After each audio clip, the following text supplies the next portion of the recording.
Okay, in this two-part video tutorial series, we're going to be looking at creating some blueprint guides inside of 3ds Max.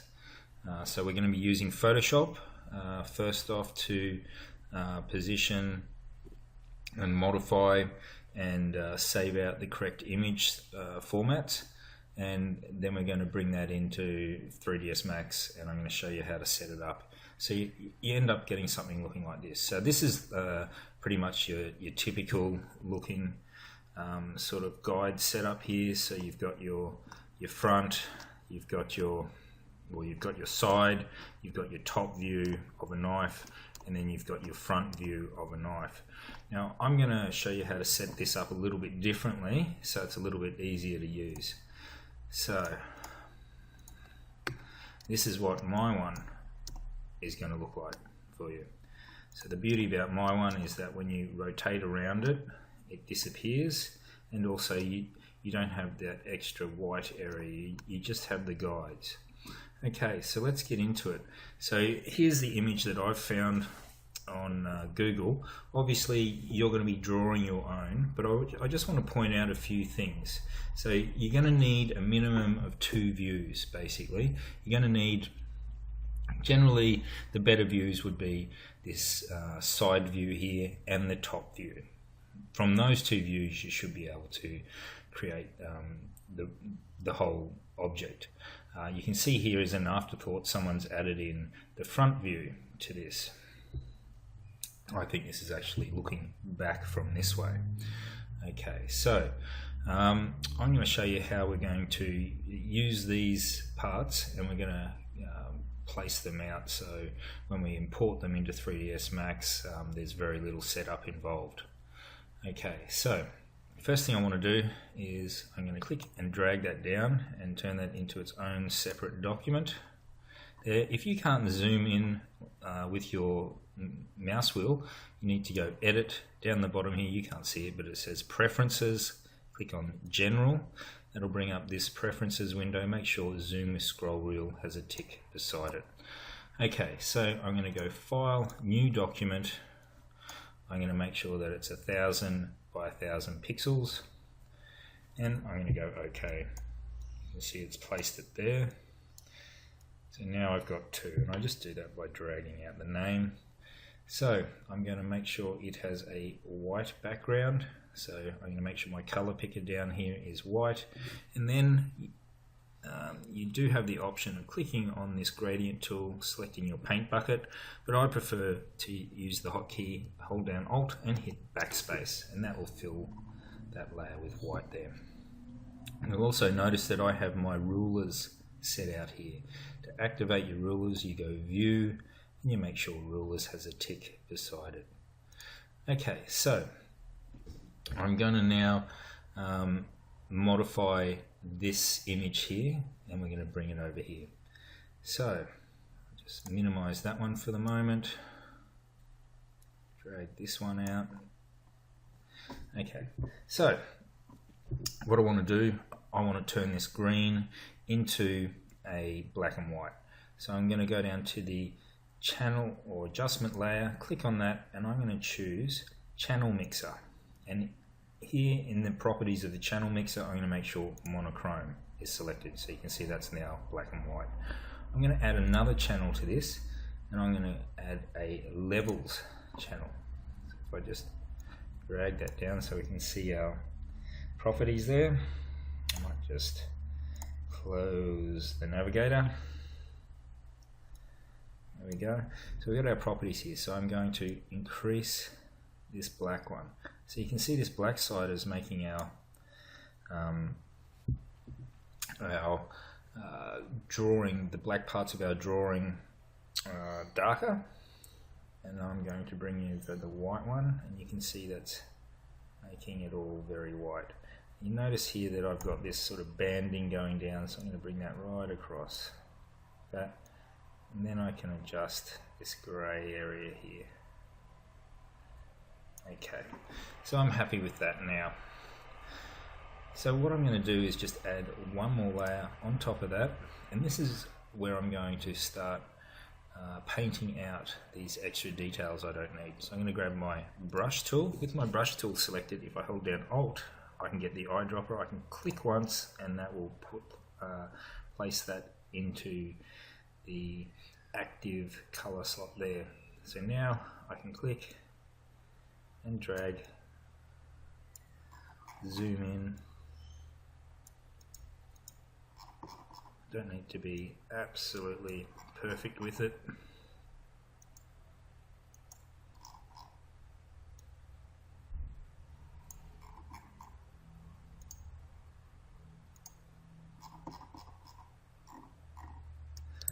Grab my spacebar, which will give me my pan tool.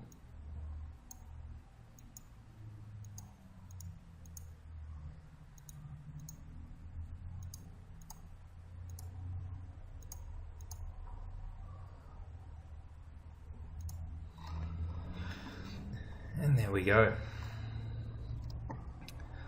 Okay, so I'm happy with that. So what I can do now is bring back my square document here. I'm going to select this one. I'm going to select the top layer. Holding down Shift, I'm going to select the bottom layer. I'm going to right click, and then I'm going to choose Flatten Image. You can't see it, but it's called Flatten Image, and that will merge all those layers together. I can then click and drag and drop that onto this document here. If I go Control T for free transform, holding down Shift, I can constrain that and bring that in. When I'm happy with that,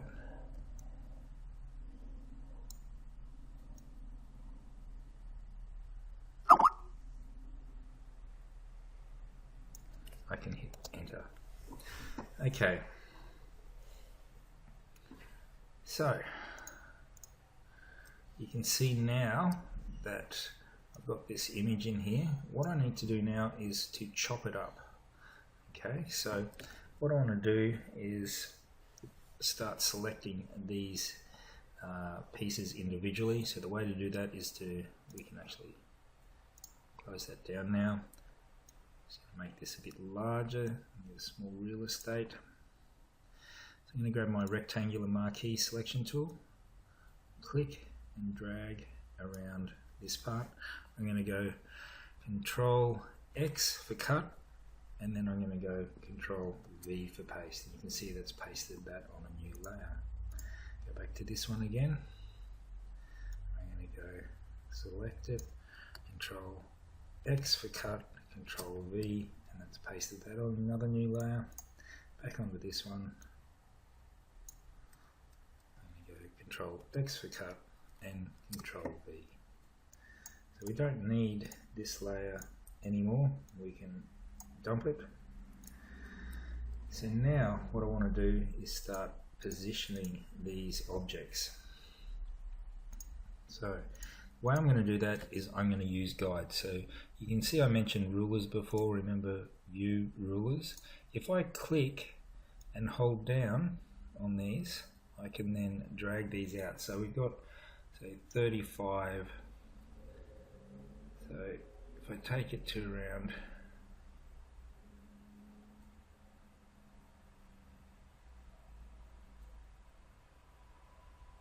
17.5.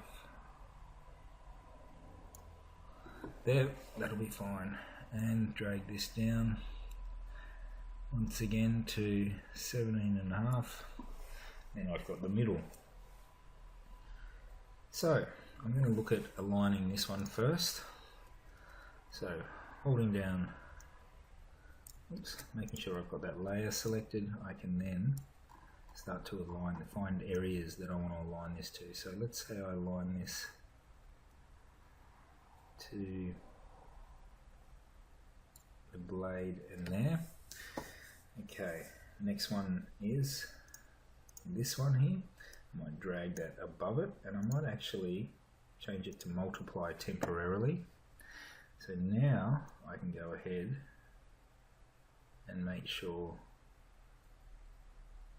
all these line up. Just as long as they're on the same lines, I'm happy for that, for those two at least. Okay, so change it back to normal, turn off the bottom one, I'm going to turn on this one here. Actually, turn on that one and turn on this one. I'm going to drag this one above. So what I want to do with this is, once again, change it to multiply, zoom in. So I want to make sure this sits in the middle like that, and it lines up like that. Okay.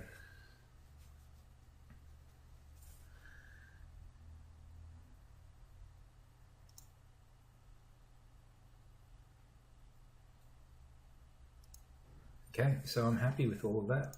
So the next thing we want to do is start to use these individually. So what I want to do, file, save as, let's save this as a PSD. So I'm going to save it as knife_01. So you always want to save your raw Photoshop document. I'm then going to hide the bottom two layers. And what I'm going to do now is I'm going to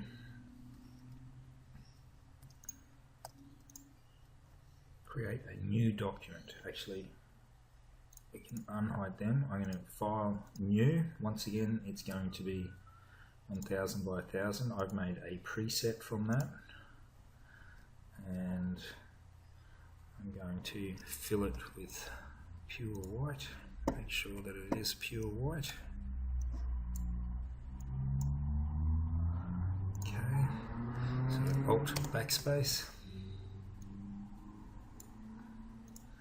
On this one here, I'm going to select this layer free one, holding down Shift and clicking and dragging with my left mouse button. I'm going to drag that onto the new document. By holding down Shift, it's going to place it in exactly the same,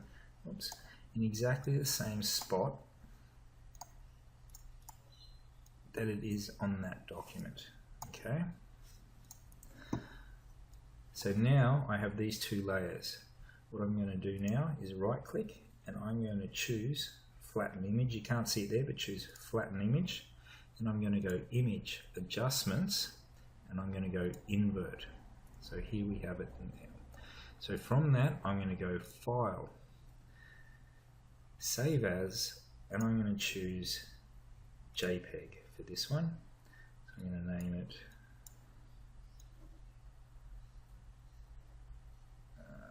just create a new folder there.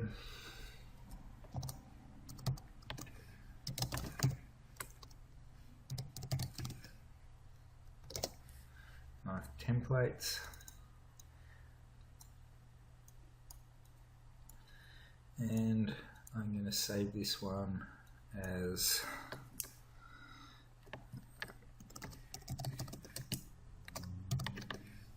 template side _01, enter. High is probably good, you probably don't need maximum, so we're just going to go high. Okay, and then you can close that, you don't need it anymore. Once again, file, new, make sure it's 1000 pixels by 1000 pixels. I might change this to a white background just to save time. Okay, drag that off. Now back on this document, hide that one, unhide this one, select it, holding down Shift and click and holding down with my left mouse button and dropping that. You can see here it is. So this is going to be the front. So once again, we're going to right click and we're going to go flatten image, image adjustments, invert. Then we're going to Control Shift S for save as. And inside the knife here, I can select this one and I can just change the name to front. Enter, enter, accept both of them and close it. So once again, very last, file, new, yes, okay, back onto this one,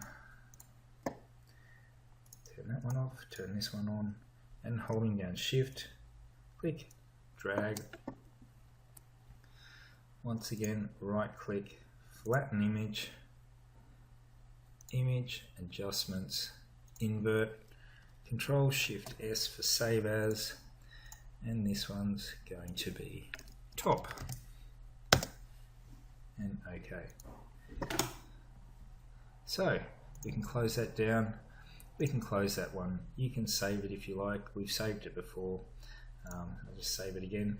Okay, so the next tutorial we're going to look at setting all this up and changing a few settings with inside 3ds Max to display these images correctly.